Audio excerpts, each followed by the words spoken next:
This is the first video I'm making after we lost. When I say we, I mean Labour Party. I mean the Obedient Movement. I mean Osagbovo Olumidele Akpata. I mean Akpata Kadiri.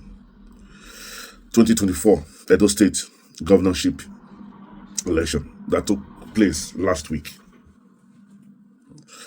With that, I say good morning, good afternoon, and good evening. Like I said before, we lost. I just want to recall what happened that fateful Saturday. It's Saturday, the 21st of September, 2024. I woke up in the morning. I was feeling happy. It was about 6:30 that I woke up. I made some calls to my friends in Nigeria because I've told them there's a Navy officer who is a friend of mine. I've told him, I said, please, if you go around, just let me know the situation, report how things are going, and some few other guys. So I went and do my, daily routine. At 9, I call again. They said they were still at home. I said, "We're still their house. We'll never go for it." They said, "I think I'm busy now. We will go." 1 hour later, I got the first call. The polling unit in Garrick Memorial from my chairman that he has gone there and the turnout was very, very low. I said, "Why?" He said he himself didn't know. Probably a lot of people are afraid. That a lot of people are afraid that probably because of their fear that there might be attack or the election might be violent because Obaseki has said that this election is do or die. So it was one of the reasons was that few people came out, especially in the Benin City area. Then around 10 o'clock, I got a distress call from a friend of mine who said, "Man, things are very bad. That in Use, the labor agents are nowhere to be found.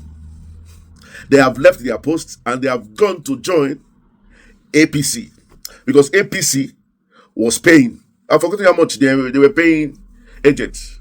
And it looked as if Labour Party wanted people to work for them voluntarily. So this is another factor that Labour has to take into consideration.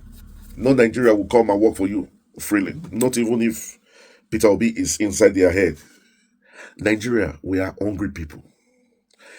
United Nations said that about 180 million Nigerians are below poverty level. You can imagine asking them to go and work for you as a polling agent voluntarily when the other parties are paying 50, 60,000 for that same day. So another problem was most of the labor agents abandoned their posts and begin to work. And the worst of all, they were those ones that abandoned their posts to go and work for APC or PDP was even better. There were some who retained their posts, but they were working for APC and PDP. Oh shit. Then I started making calls to different people so that how they would try to fill in this gap. So at the end of the day, when the result came out, I was not surprised. An hungry man is an angry man. We thought that because Nigerians were angry, they would go there and vote angrily. But we didn't know that majority of them were angry because they were hungry. And when opportunity came to quench the hunger first by going to other party to work for other party, they did not think twice. Then it was also confirmed that the exercise was a purely transactional one. Money was exchanging hands. I found a guy of mine some 3-4 hours later. He said he has voted. That while he was just entering, somebody called him and said, "Oh, boss, if you go vote, we'll pay you 5K. He said he had heard that it's 10K. So the guy wanted to also, and I said, "No, if it's not 10K, I'm not voting." They said, okay, we make no worry. They gave him the 10K. This is my own guy, my own guy. He said, well, I don't go like to you. Like APC I vote for. I just look at him. On the phone, though, he said, well, I don't go like to you. I give me 10K. APC I vote for. He said because he noticed the presence of Labour candidates were missing in most polling units. You know, I don't know if it's the Labour Party that did not have sufficient candidates or this candidate just decided to abandon. Some of them that we know abandoned their job and went to work for APC and PDP. Apart from that, like what we said, it was a transactional election where money was first. So that day, I did not, no, I was not waiting for the result because I knew it's not going to be favorable.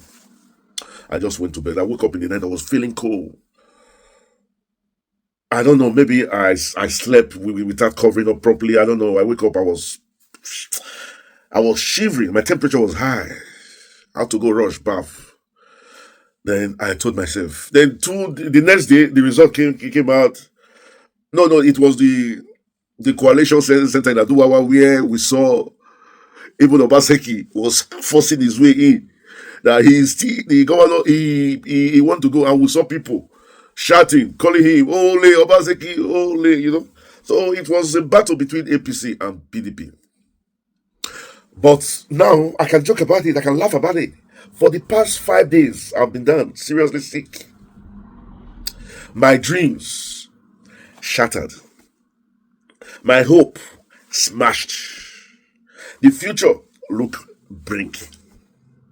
But anyway, just like a friend of mine will say, life is a journey filled with short stories, short dreams. So when one dream ends, we begin to dream another dream again. So right now, the dream I'm dreaming for in Nigeria is this. Thank God, Olumide Osaigbovo Akpata said he's not going away. He's still around. Maybe for 2027 or thereabouts. Peter Obi is still around. I am imagining, I am dreaming of a Nigeria. I want you to look at this picture I've just put here.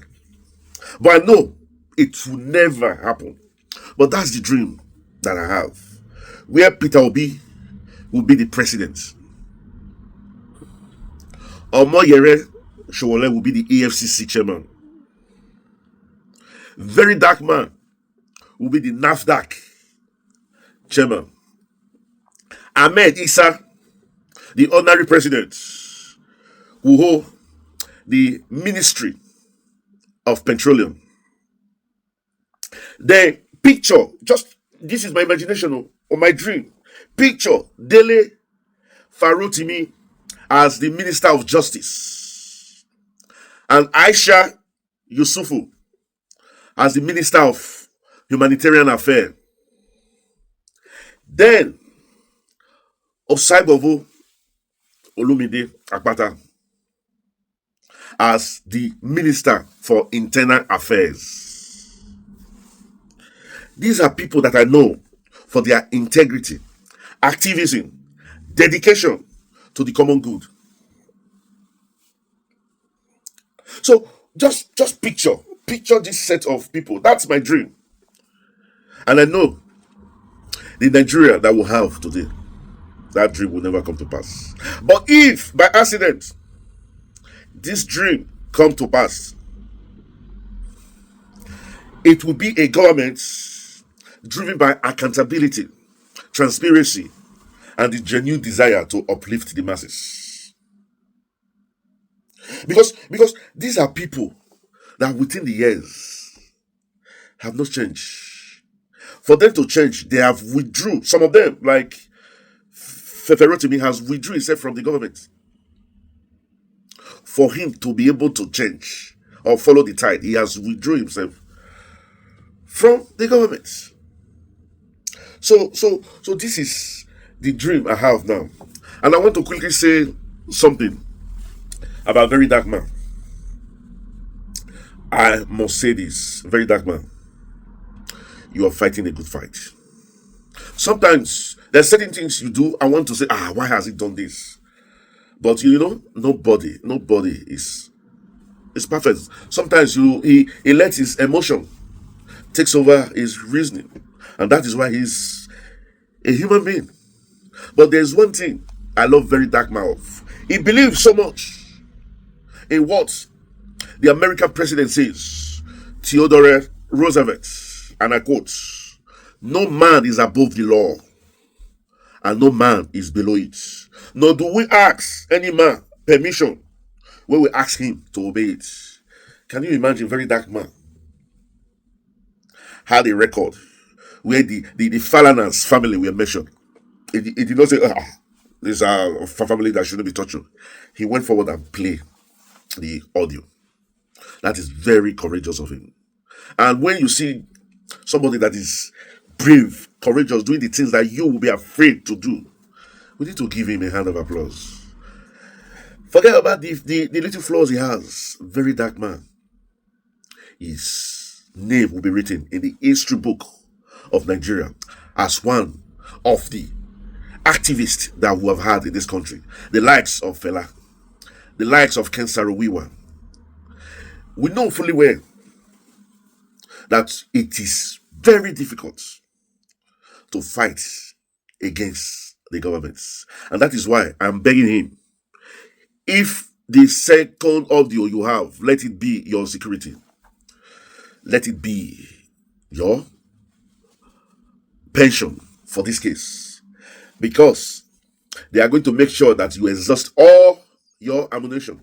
And when you have nothing, they will set you up because you're fighting against the government.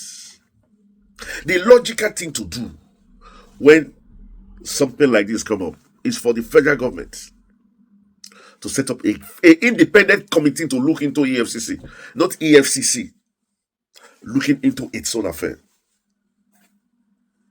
There is this thing about law that says, "Nemos indus in castra sua." No man shall be a judge in his own case. Why will you ask EFCC to investigate EFCC? It's not done anywhere. When I heard that, I knew, wow, these people, they are trying to push these things under the carpet. And actions like that will discourage people like Very Dark Man. You're sticking your life to make sure that this country change.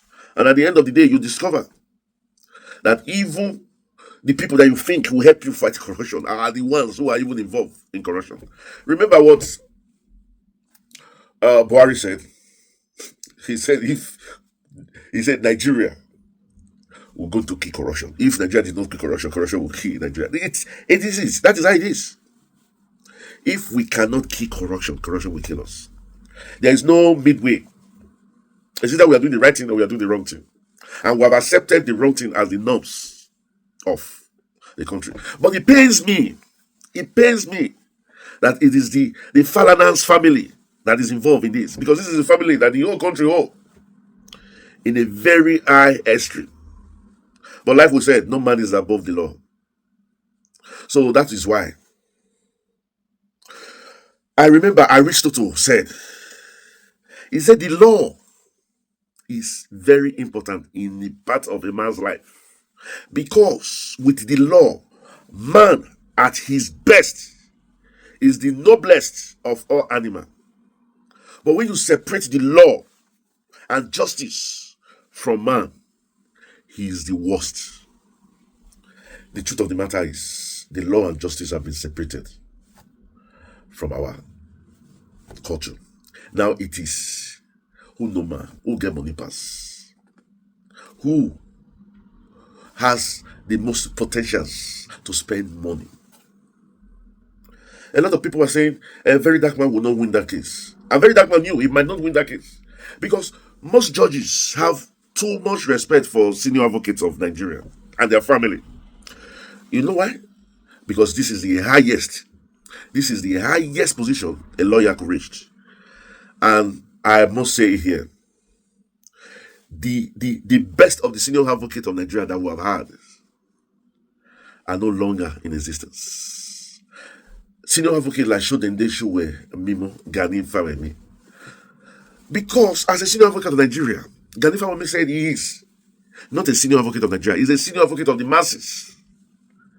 The masses is the backbone of any country. So the masses should be very important. But in this case, is, in Nigerian case, it is might is right. And that is why even my dream that I'm dreaming now, I know it will never come to pass with Peter Obi, Showore, and all the rest for me in the cabinet. No. But they say if wishes were horses, beggars will ride on them. It keeps your mental head when you begin to dream. It gives you hope, gives you something to hope for, something to think for, something to work for. Even though we know that in Nigeria, there is no hope. All I ask people, fight for your family, fight for your community, fight for your local government. Collectively, as in Nigeria, there is no hope. Because we have left so many errors. We have left so many errors. And we have agreed that these errors becomes part of our culture. And that is the more reason why we are intelligently immorally deficient. We'll end this video here. This video is just to let you know that I'm back again. I was slightly indisposed, but thank God I'm back again. The results weigh my spirit down.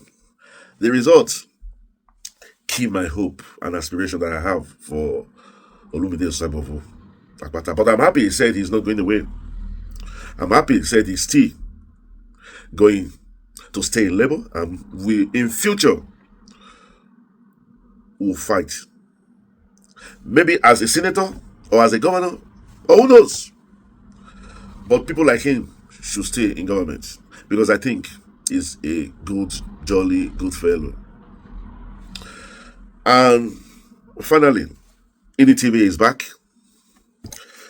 I want to wish you guys out there that from now on, we'll be bringing you the trending topics locally, nationally, and internationally. Remember, this is INI and INI Expose. We are global and social commentators. What we preach here is we preach good governance. We preach sanity. We preach morality. And we ask you all to please subscribe to this channel. After you subscribe, just press the notification bell button so that each time we upload video, it comes directly to you. And now for our returning subscribers, we'll say thank you, thank you, thank you. We have left you for a week. It was not unintentional. It was because I was slightly indisposed, and I apologize. From now on, we'll keep telling you what is happening in Nigeria and around the world. Chooks, ciao, adios, au revoir, hasta la vista. We'll catch you when we make the next video. Until then, we'll say peace and love.